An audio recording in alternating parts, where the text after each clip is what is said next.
Hello, and welcome to this webinar on school placement after acquired brain injury. My name is Claudia Hillamand. I'm a partner in the child brain injury team in Bolt, Burden Kemp. I represent children who have sustained a brain injury as a result of medical negligence. But in addition to that work, I also represent children and young people in education matters, and where appropriate, I appeal decisions of local authorities, and those decisions can be in relation to refusal to give my clients a plan, be in relation to the contents of their plan, or it can be about their school placements, which is the focus of our discussion today. So, choosing a school for your child with special educational needs can be really daunting and overwhelming. And whether you are considering early years, primary school, secondary, post-16 or beyond, there's lots of considerations for you to think about. And of course, when we say choosing a school, it usually means stating the school that you'd prefer your child to attend. So my hope today is that this webinar is going to give parents some guidance on things to think about when choosing their child's preferred school, and that it'll help you feel better prepared to make the right decision for your child.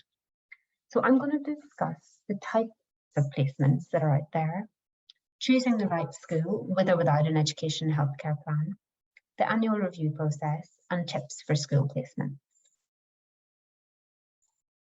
So as a starting point, does your child have an education healthcare plan? If not, do you think they need one? And if so, I would recommend that you start the process of requesting an education healthcare needs assessment as soon as possible. This session won't cover applying for an education healthcare plan. I've covered that in another webinar, which is called Securing and Protecting Your Child's Education Rights, an Introduction to EHCPs. So that might be useful if you're starting out on the journey. Nonetheless, I think this will be helpful. This webinar will be helpful in relation to placement issues. So a child or young person who has special educational needs but no EHCP must be educated in mainstream education, subject to certain very limited exceptions. This talk's mainly going to assume that children have an EHCP detailing their needs, but it will also provide some of that guidance where there's no EHCP, and it'll give you some generic placement that can apply quite broadly to choosing primaries, secondaries and post-secondary schools, with or without the EHCP input. But why does having an EHCP help when choosing a school? Well, a good plan will encapsulate your child's special educational needs and special education provision needed to meet those needs. That can be key to helping you and prospective schools know if they can meet the child or young person's needs. Also, if a child has an EHCP, they don't go through the usual placement process, so you don't have the same concerns about places being filled up really quickly. If the local authority names a school in your child's plan, that school must take your child. Having no places left is not a valid reason to refuse. And also having an EHCP can open up schools outside your local authority a little bit more easily. So some of the language around schools can be a bit confusing, and so I thought this slide might be helpful. When you hear about maintained schools, those are schools that are controlled by the local authority. When people talk about academies, they are controlled by the Secretary of State for Education. Some schools are controlled by neither, and those are usually independent schools or non-maintained special schools. Maintained and mainstream is not the same thing. So mainstream defines the type of provision, and as we've discussed, maintained refers to who controls the school, so the local authority in that instance. Briefly touching on academies, they are school controlled. They're funded by the Secretary of State by Education. Although they're not maintained by local authorities, most of the laws still apply to them. And then I did mention independent schools and non-maintained schools. So independent schools are mostly controlled by charities, and non-maintained special schools tend to take a mixture of children. They're mostly publicly funded, and they take children with EHCPs. So it's helpful to know what's out there when trying to choose what's right for your child. So let's just quickly cover academies. Academies is an umbrella term. They receive funding directly from the government, and they are run by an academy trust.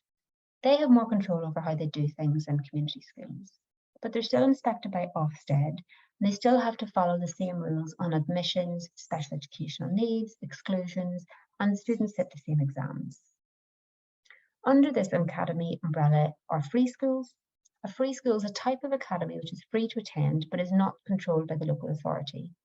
Free schools receive state funding via the Education Funding Agency. Parents, teachers, businesses or charities can submit an application to the Department of Education to set up a free school.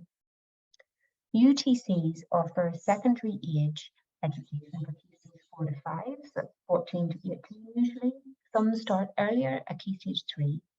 They tend to offer supportive, smaller school environments, as well as providing core subjects like English and maths and science.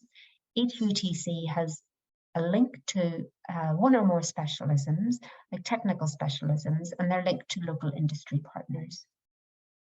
Studio schools are designed for 14 to 19-year-olds of all abilities. They tend to be small schools of 300 students with all year-round opening, and it's more like a 9 to 5 working day than a school day.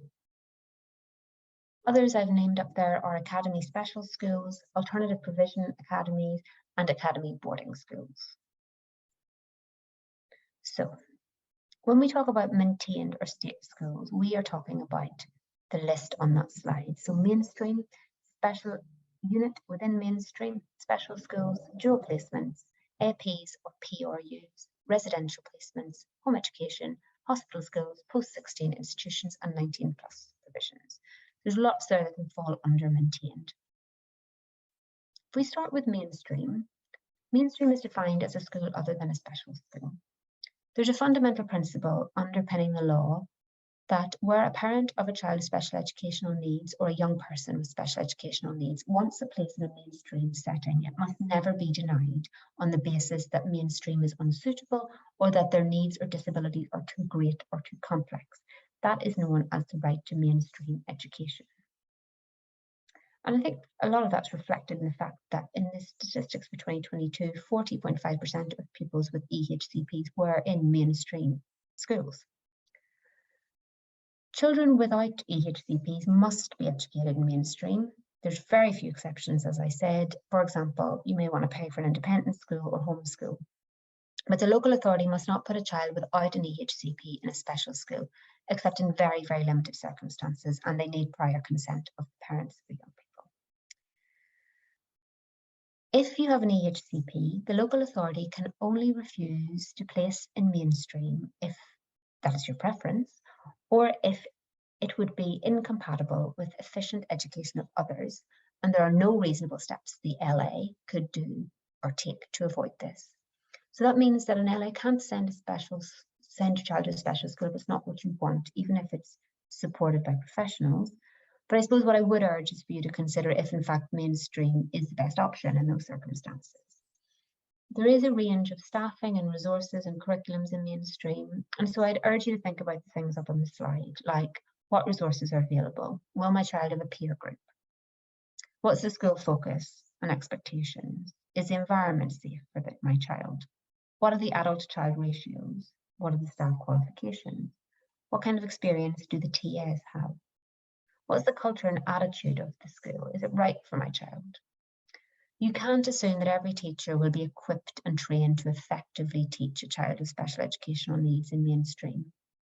And in my personal experience, some of the parents of my clients have met with mainstream schools that they've found very unwelcoming, who have attempted to dissuade them from applying there. Now, that doesn't mean you shouldn't apply there, of course it doesn't, but what I would say is it might suggest you should delve a bit more into the culture of the school and really question if they're going to help and support your child develop. Are they going to provide a nurturing environment to help your child flourish and reach their potential? So you also have special units in mainstream, so it tends to be a unit attached to a mainstream school where there's a higher adult-to-child ratio. Additional qualifications and expertise are usually present. They usually have additional funding, and so they have therapists, counsellors, EPs, equipment. You'll want to ask about inclusion in mainstream classes if it's appropriate for now or later. And I suppose you'll want to ask about the integration strategy with mainstream, both educationally and socially for your child. Special schools, specialist provision is to find a specialist provision where needs can't be met in mainstream. So you need to consider the specialism that your child needs really carefully, and the facilities of that school, the curriculum, the staff qualifications, and a lot of it will depend on how your child presents and what their specific issues are.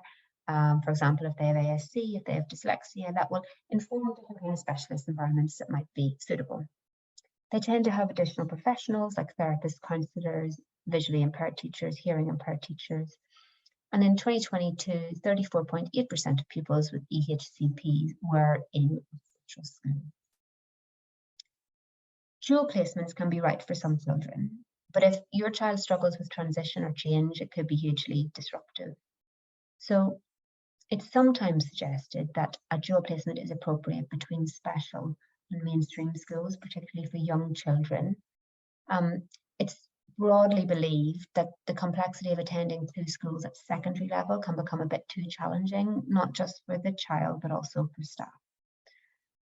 Dual placement can be a good solution for a young child who needs a peer group of mainstream, but they need smaller groups and specialised input for learning. It requires lots of goodwill and communication on both sides. There can be logistical challenges, so I suppose a word of caution would be don't let your child fall between the two schools, or just keep an eye that that's not happening. So alternative provision, or PRUs, these are not special schools. Children who have more severe special educational needs or disabilities should not be sent to a PRU as a long-term solution. PRUs are for people who are unable to attend mainstream school. And there can be a variety of reasons for that. It covers primary and secondary age. 0.8% of pupils with a plan are in APs or PRUs. So the range of reasons can be the nature of their special educational needs, that this has meant that they're permanently excluded for behavioural reasons. Maybe there's been severe bullying, maybe emotional behavioural problems, perhaps school phobias, school refusers, anger management issues, short or long-term illnesses, or just that there's no placement. The child doesn't have a place anywhere else. It can be full-time, it can be split with mainstream, meant to be short-term measure, should be last resort. There are advantages. They can be very highly qualified staff in these units with expertise in SEN. You get access to social workers, educational psychologists, counsellors, tend to have small classes. 14% have been rated as outstanding with Ofsted. But there are disadvantages, which can include a disruptive environment, very wide age range, just a whole range of issues that can mean that it's difficult to provide for such a wide range in one environment. And there can be a stigma attached. PRUs don't have to teach the full national curriculum. They should aim to provide a broad and balanced education that covers as much of it as possible. Residential tends to be appropriate for children and young people with complex presentations, perhaps if they need a waking day curriculum to manage challenging behaviour. There can be other reasons why residential is appropriate, unique to each child and each family. I would urge you to consider the educational care and accommodation offerings of the range of residential placements, if that's what you're interested in, and to reassure yourself that your child will have peers and that they have the expertise necessary to meet your child's needs. Moving on to home education, parents can choose to home educate their child if this is what's right for them and their child. It can be a really positive step. You just need to notify the school and the local authority of your intention if your child's got a plan. I suppose a word of caution, parents can be encouraged or sometimes pressured to educate at home by schools and local authorities, even when the parents don't actually believe that's what the child needs. For example, some parents are worried about the repercussions of a poor attendance record and feel pushed into homeschooling. If you have a plan and you elect to homeschool, there is no further duty on the local authority to meet the provision in that plan. It's really important to remember that, which is why I've put it in red on this slide. So they do still have to review the plan, but they don't have to provide the provision set out in that plan, which can be huge for some children. So if homeschooling is being discussed, something isn't working, and think about what that is. Can something else be done? Would a different placement help? Is homeschooling really the best outcome? Does the plan need to be revised? I mean, if you don't have a plan, would a plan help this situation? It's preferable, if you do decide to go down the road of homeschooling, to have inserted in the plan education otherwise than at school, because that means the local authority must ensure the provision is still delivered, such as therapies. But if there's no plan in place and you elect to homeschool, then you don't need permission from the school or the local authority. But as I say, you might want to consider if an EHC needs assessment might be appropriate if a placement is breaking down because your child may have special educational needs. And then just some stats that in 2022, just slightly more than 4,000 pupils were electively home educated. So that's less than 1% of all EHCPs. Hospital schools is education for children who are inpatients. They're also covered by Ofsted. They should communicate with the SENCO of your child's school to make sure the curriculum is being covered insofar as possible. Communication is really key here between the hospital school and the child's usual school, and it's all about helping transition back into the usual school in due course. Post-16 institutions include school sixth form academies, sixth form colleges, further education institutions, adult community learning centres, and in 22, 16.6% of pupils with EHCPs were in these kinds of further education. 19 plus. So a reminder that EHCPs can be in place up to the age of 25. They cover colleges and apprenticeships. I would just caution here that there tends to be a risk of local authorities ceasing to maintain EHCPs around this age. That's why it's really important in the annual review towards 19 that the goals in the plan really think about adulthood and the transition into adulthood and the independence goals that that young person wants to achieve. Because if you reach 19 and you've met your goals, then the local authority may cease to maintain the plan, and it can be quite difficult to challenge that. So think about the long-term future in those years leading up to 19 years of age. Universities, EHCPs don't apply in universities. It's often sensible to share a copy just so the university is aware of your needs. But the university do have to make reasonable adjustments. You may have access to a disabled student allowance, and queries should be raised with the disability officer. So, choosing a school when you don't have an EHCP.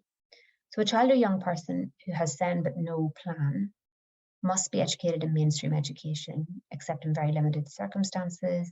And that can be, for example, for the purpose of an EHC needs assessment. Some academies accept children without an EHCP to a special school or to post-16 academy institutions, but like I say, it's broadly mainstream if you don't have a plan.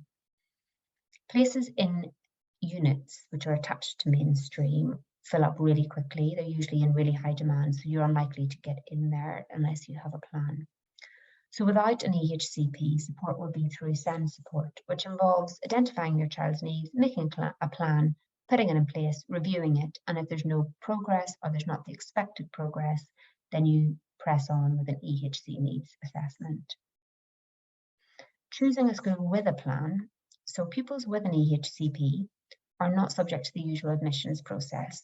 So the local authority must review the plan and issue an amended plan by 15 Feb or 31 March, depending on if you're in what stage of education you're at. You have a right to express a preference. The local authority will take your views into account when decisions are being made about what school can best meet your child's needs.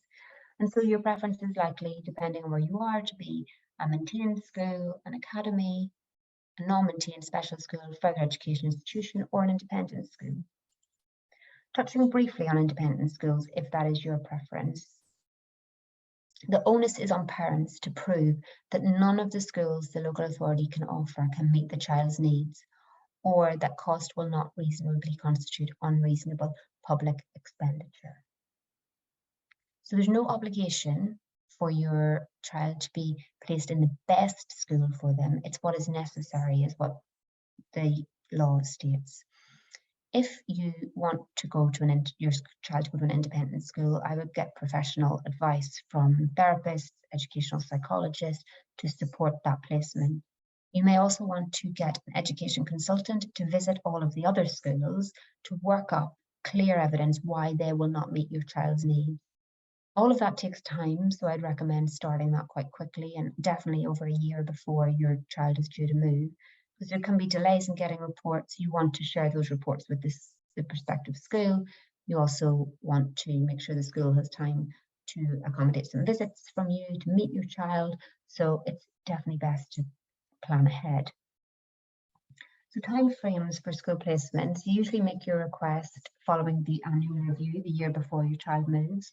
You also make a request when you get a draft EHCP, when there's an amendment notice amending the EHCP, or at any other time if an interim review is called or you feel like the school is not meeting your child's needs. When that happens, then the local authority consults the school governing body or principal. If they're maintained by another local authority, they will consult that local authority. The school has 15 days to respond, and if there's no response, the local authority can just proceed to name the school regardless. Then you get a final decision, and that lies with the local authority where your child lives. And then you'll be issued with a final EHCP, and in section I, that school will appear. And your appeal rights will be triggered at that point. So why might a local authority refuse to fund your preferred placement? They might say it's unsuitable for your child's special educational needs, or that your child's attendance is incompatible with providing efficient education for others, or that it's incompatible with efficient use of resources. So your remedies at that point are to complain, or if it's named in an EHCP, to progress onto a tribunal hearing. And more details of that, as you know, are in my other seminar. So transition planning, annual reviews. Annual reviews, as you know, will be when you have an EHCP, there's an annual meeting to review your needs, your child's needs, provision, goals, and their placement. There's going to be an annual review before each big transition. So early years to school, infant to junior, primary to middle, middle to secondary. Sorry, primary to secondary, middle to secondary, and secondary to post 16 and beyond. Transition planning is a crucial part of the process when choosing a school. If you're due to start primary school or move to secondary school, you have to consider the transition arrangements at the annual review during the last year of your current school, and it's usually in the first autumn term before you're due to move. And so the usual annual review process takes place. You have the meeting, there are proposed changes to the plan in some circumstances. You get sent a draft plan, you've got 15 days to comment and to provide your school choice, and then a final plan will be issued with the placement put at section I of the plan. And as I say, at that point, your appeal rights are triggered. I would say be ready well in advance of this annual review process to express your preferences. You want to be visiting schools well in advance of this, 18 months, perhaps more, before you're even in this meeting. If you have a sense that your preference is going to be challenged, you want to prepare really well for the transition review. You want to be ready to appeal, basically, because you'll want to appeal promptly, and you'll have to in light of the time frames for appeal. But in any case, you'll want to appeal promptly because you'll want to try and get your child a place in the school that you prefer before the next school year starts. So you want as much evidence as possible to support the placement that you think is most suitable. In most circumstances, that means getting professionals in to consider your child and assess your child and to consider the school. Because if you're going to go to appeal, really you're going to need professionals such as educational psychology, speech language therapy, occupational therapy, physiotherapy, to say that the other schools that the local authority say will meet your child's needs will not meet their needs, and that only the school that you're putting forward is going to be able to meet their needs. So that's quite a lot of evidence to get there, and it needs to be persuasive if you're going to appeal.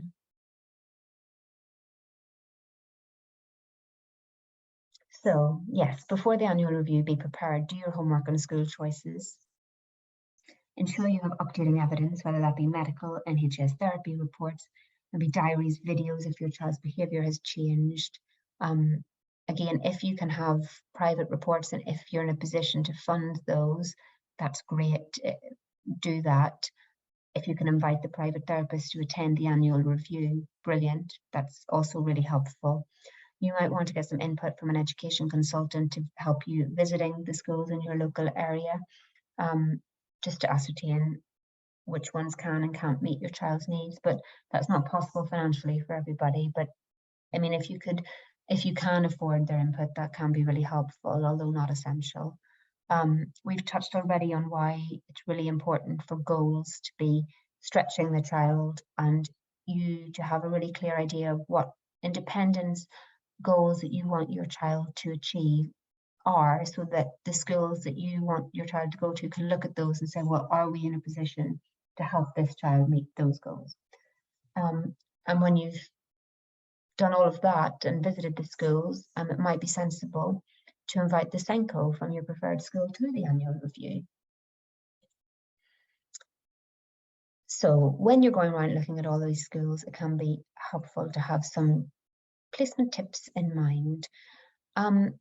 As I've said already, early planning is key to give you time to visit a number of schools.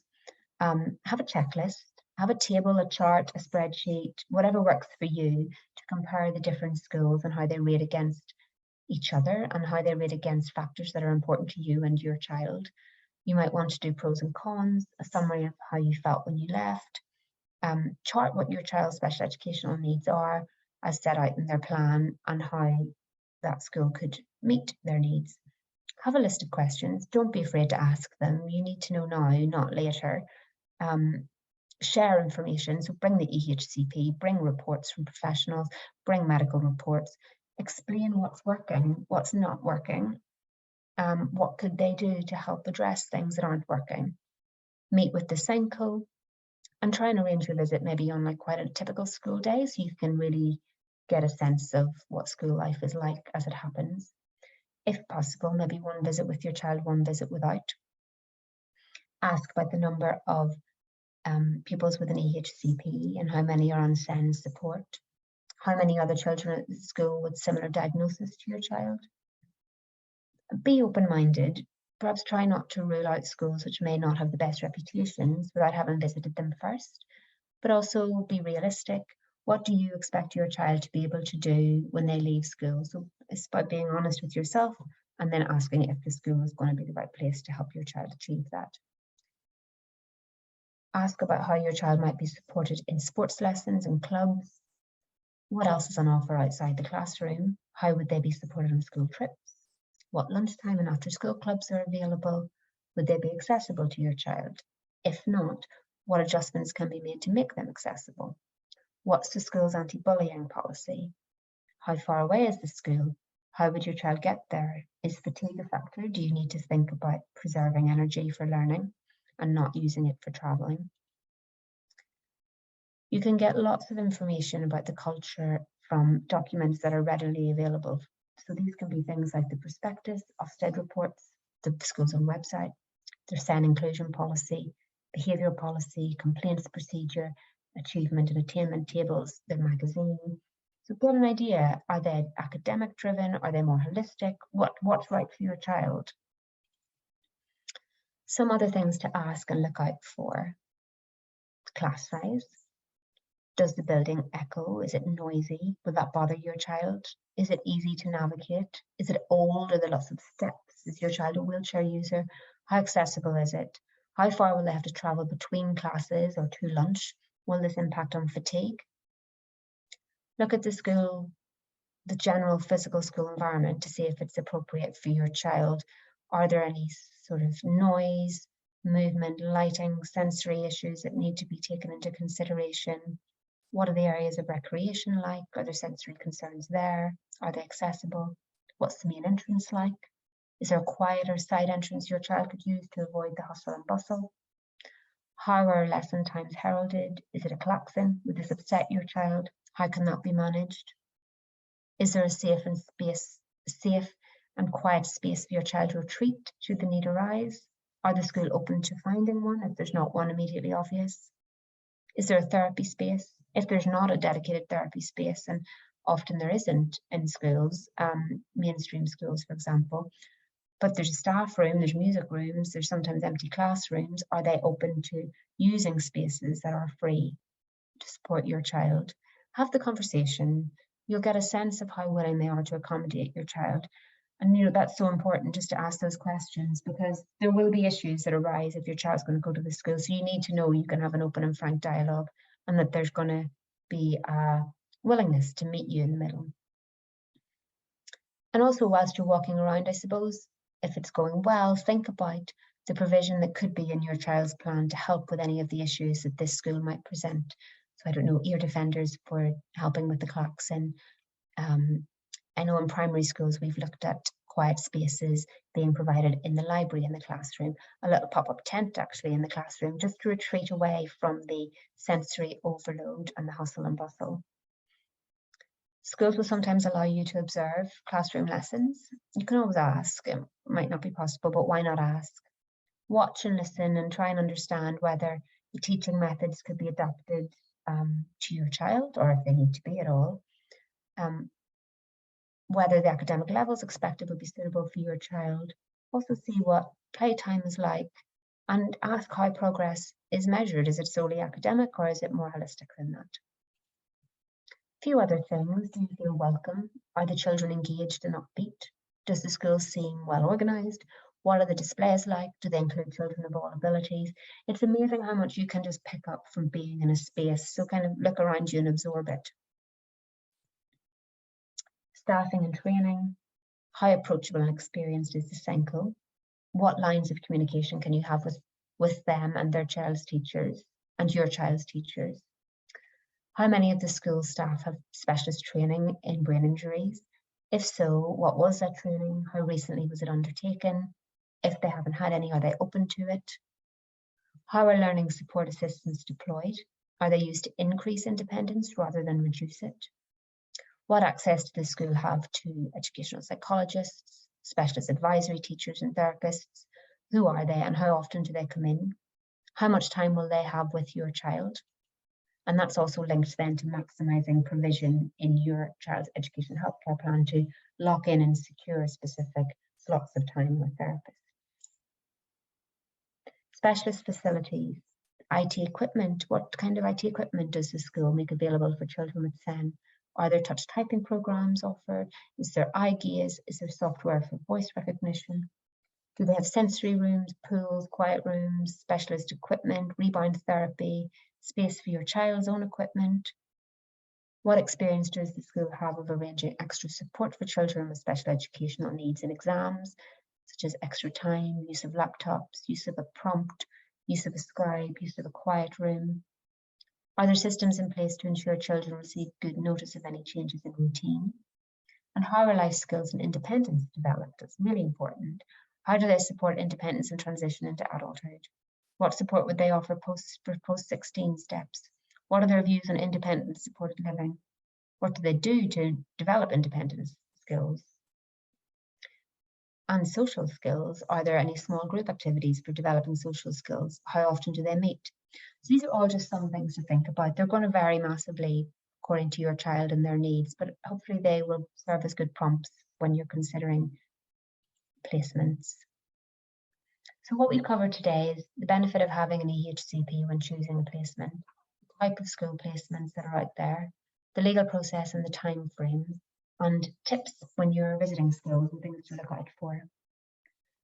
And so I suppose I just finished by saying that choosing a school for a child with an acquired brain injury with special educational needs can be really daunting, and it requires a lot of thought and quite a bit of work. Whilst there's probably no absolutely perfect school, it is about identifying which can best meet your child's needs and help them grow and flourish.